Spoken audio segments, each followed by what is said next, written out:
how did you diagnose that, A, this was the problem, the play in here, and what performance issues led you to start sniffing around to see if something was maybe incorrect or wrong? Well, it really kind of started, I don't know if you remember, when I was right at almost 100 hours on this engine. You could hear that really high RPMs, and a lot of people said it was like the baffling inside the muffler. Well, you know, I had the other muffler brand new, so I swapped it out and still had bad vibrations. All right, let's just do a quick little check here. Sure enough, can you hear that? You'll see it a lot better once we get that hub off. Well, on top of that, it felt like I kept enriching my my high, and then also the low, and trying to play with it, and it's just, you couldn't get it rich enough to where it wouldn't like have the performance of the engine like die down. And when you check your spark plug, it almost looked like it was just dry. So then I started thinking, well, maybe it's the seal, right? Because you can't diagnose this if you still have it tensioned on the pulley system. So because the play is always held to the top of the bearing race. Correct. So once you took it off, you could it was way worse than this. You could feel it walking around. So okay, so the first time around, you pressed that rear seal out and put in a new seal? That is correct. That was the first go around. And I could still see the play, but you could see when you would walk it around on the seal, the crankshaft on the seal, you would visibly have a gap there, and a little bit of oil, residual oil, would actually come out of it, because there's actually a port on top of the oil to kind of cool the bearings for the crankshaft. I just said, I'll just replace the seal, and it got rid of everything. Started leaning out my carb, started getting that nice chocolate brown on the spark plug, and regained all the performance. Regained all the performance, but still had high vibrations at certain RPM. You had that frequency that it just sounds kind of choppy. But I had everything back. Engine ran better than it ever did. Then I started doing it again. I was like, I knew what the problem was. So I tear it all back down, and then I take it into a machine shop because I got a buddy, and he actually knurled it. And then we, again, heat up the new bearing, cool down the shaft, pressed it on, and it wasn't just even a slip fit this time. It was like you were pressing it on there even as the bearing was warm, hot. Never ran better. Man, it was sweet. I was like, that was the ticket. And then it's doing it again. So this time around, I'm going to go ahead and I'm going to try some electroplating. I don't want to introduce any more heat if we welded it up and then returned it down or found somebody to regrind it. But at that point, you know, trying to pay somebody to regrind it for you, you might as well just buy a new crankshaft. So what do you think is the root cause here? Is it a balance issue, or is it the issue of rapid acceleration and just engine wear and tear? I personally think it's a manufacturing defect, because it's only that I would call the outboard, outboard side of the crankshaft. That's the only one that is wearing down. And you can physically see it's like it's wearing down on the inside by the actual, I guess you call that where it's eccentric, or where the... Right. I don't know what, I wish I had technical terms for it, but we'll see it here in a little bit. But it's like it has burnished it down. It's like the metal was soft. It's like it was not heat treated properly. Just so happened to be on that side. And I personally think it was a manufacturing defect from the very beginning. Well, let's take it all the way apart and see. We're using the puller here, and there's a piston rotation blocking device that we've installed in the spark plug so that it's a one tool, one torque against a fixed piston to pull that. Really nice aluminum base. So now that we have the clutch off, you can see the amount of play right in here. You can see where when I wiggle it back and forth, you can hear it. And that's too much play. We're going to indicate it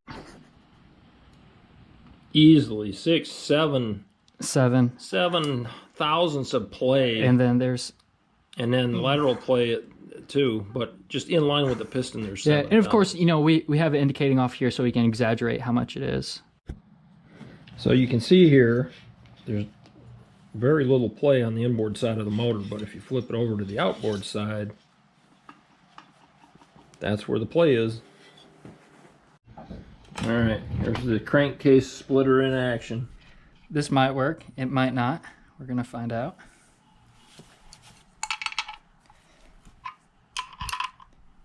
There it is. There it is. Yep. All right, so that's the good side. This is the good side, yeah, because you can see where the flywheel goes. Right. But you can see it's got a little got a nice little bit to it, but I haven't replaced this bearing since the first time it was offensive. Okay. So this is probably 200. This is a 200-hour bearing. All right, so we're going to press this. We're going to still replace this one, yes. Oh, you're going to replace that one Absolutely. also? Oh, okay. Might as well at this point. But you can also see on the inside, I mean, it's just pressing in and out, and you can see where it's kind of starting to kind of scar up a little bit. Right, But that's just heat. That's just when you heat it up. Yeah, and it's the interaction of the aluminum with the steel. It's gonna spall. And a little I bit. might not had it absolutely clean when I pressed it in either. Right. There's a good chance of that. Let's just put it that way. Okay. So now we're just pressing the crank out with the arbor press. This is the first time this is being used, so it was bought just for this job. New toy. New arbor toy. press. Oh, why don't you know? My Oh, little weak I'll self. hold it. I'll hold it. See if we can do it here. What, is she coming? Yep, it's moving. Yep. Go. There you go. A ratcheting arbor press, nonetheless. Nice machine. Oh yeah, Okay, there that's we're it. free. And this is the offending bearing side. This is. So that bearing's actually supposed to come out from the housing, but again, it's so freaking loose. Slipped off of the shaft itself. So instead of pulling the bearing out, we were able to push So I did the wrong the thing. crank out of there. As my last go around, I put high temp Loctite, red Loctite on there, and it still was not enough to have that interference. Well, it's not a load bearing interference maker upper. Nope. But you can see again that Knurled it. knurl, and it still wore it down closer to the. Well, I have a knurling tool at my house if you want. Well, no, because I did it again. Yeah, we're going to build it up. All right. So the point here is the whole exercise of this, taking this apart, is to dunk this in a solution. And we're going to use a solution, which is first one. We're going to etch it. We're going to use a copper base layer so it has something to bite onto for the nickel. And that nickel, we can build it up maybe 4/10, 6/10. But we're also going to measure it, look at the machiner's handbook, see what a good solid press fit is for the size bearing. Very cool. All right, it's going to be great. I have a feeling it's going to be beautiful. Well, let's talk about we got fluids here. We got fluids here. You got 3 different fluids. So you got an etching solution. So this is the etching solution, which is basically just salt and vinegar. And Okay, all it so does is it just... a little bit of acid to get in underneath all of the pores of the metal. This is copper. That's copper. It's copper. And that'll leave a base plate that's conductive on the metal. To allow some, it's like to etch it, kind of like when you take like maybe some Scotch-Brite or you take some steel wool to a metal before you prime it or anything. It's the same thing.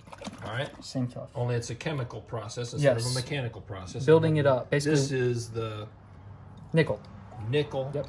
That's the nickel that I made, and then this is the nickel I bought from Commercially Caswell. prepared nickel solution. That's it. Okay, and we induce a little current in the metal to get all this a to little, happen, right? Yep, a little, what is it, 3 microamps at, 9 volt or 12 volt. no, or less than whatever. that, 4.5 4.5 And volts, that's, so and now very again, that's small the, voltage. this is a kit that you buy from Caswell. It's just a plating solution, and it's meant to just plate the top of like little parts or your handles or something.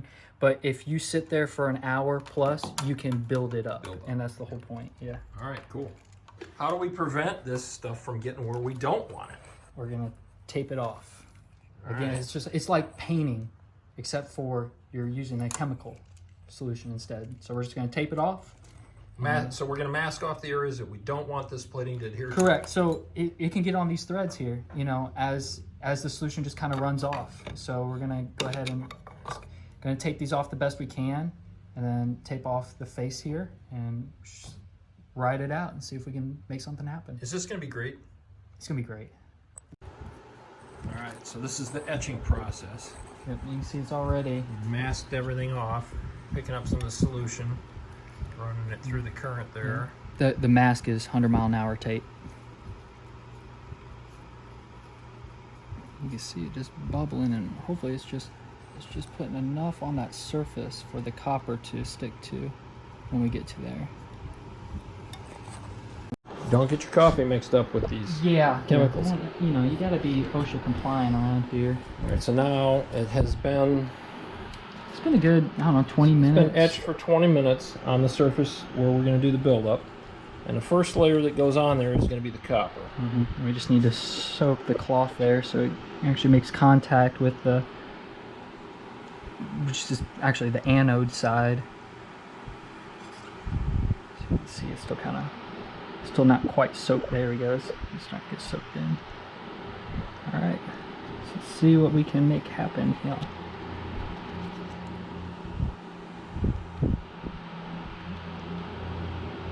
But it changes that quick. Look at that. So the copper builds up on there, and we're talking microns thick. Yep. Initially here, and this is just to provide a bonding surface for the Nickel that's going to go on next.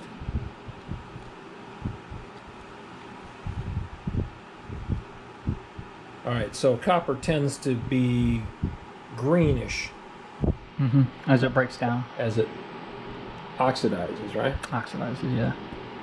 So will this have a greenish hue to it when it's done? No, it won't. It'll still, you actually can see it right there in the corner. That's the color So that you're looking it for. actually looks like But a copper penny. as you burn it on to the shaft or that surface, this solution that we're using, you can see it's blue, but it will turn green, and then that's when we'll switch out and get us a little bit more solution, and we'll clean this surface up just a little bit, and then we'll keep applying this copper coat. So this is the copper only. Yeah, Let's see if we grew any thickness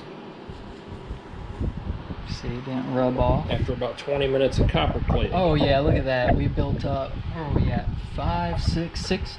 So we got 6/10 out of that. So which that's is pretty good. 6/10 of 1/1000th of an inch. Yep. Just on the copper. Yep. But I think I'm still gonna go just a little bit more, because you can see where it just didn't take in some areas. Okay. And then here's the first moments of the nickel app. Since you're putting nickel back on here, could you call this nickel backing? Ooh, I don't know. We'll just take some photographs. Look at that photograph. Might not soak through all the way just yet here. That's a slow process compared to the copper. There it goes. Oh yeah. You see that turning? One atom at a time. Yep. There she goes. All right, we'll do this for 20 minutes. Off here, and then you can see the solution is just changing. Now it's starting to take the nickel. The buildup is occurring. Mm-hmm. So nickel's notoriously hard It is. and wear resistant. Mm-hmm. You know, it's kind of funny. You can still see that the old knurl, and it doesn't have the cross hatching anymore because of it. We're just wearing it down. Yep. Wear it down in. Now you're filling it back in. Mm-hmm. So after an hour, how much have we built up? It's still around the same. You just still have that thousandths. So extra about built up. 1/1000th of an inch. Mm-hmm. So we Still probably just doesn't got- seem like enough, but I guess it's just, it kind of grows into that copper. You know, they just kind of fit together. It fills in the cracks that it doesn't. But I'm just gonna be here for a couple more hours. All right. So here's a cool little upgrade. Aluminium custom machined Venturi guide for the carburetor instead of that phenolic plastic. I don't know what was going on. I think it had to do with my calibrated torques on my wrists, but it kept breaking that plastic piece for the manifold. So Philip's machinist friend did this for him. Look at this, 30 hours. That's pretty darn clean. Yep. There's that ring. Leave that there. Got that. Oh, did you see that little mistake right there? There's a little helical. Oh yeah. Yeah.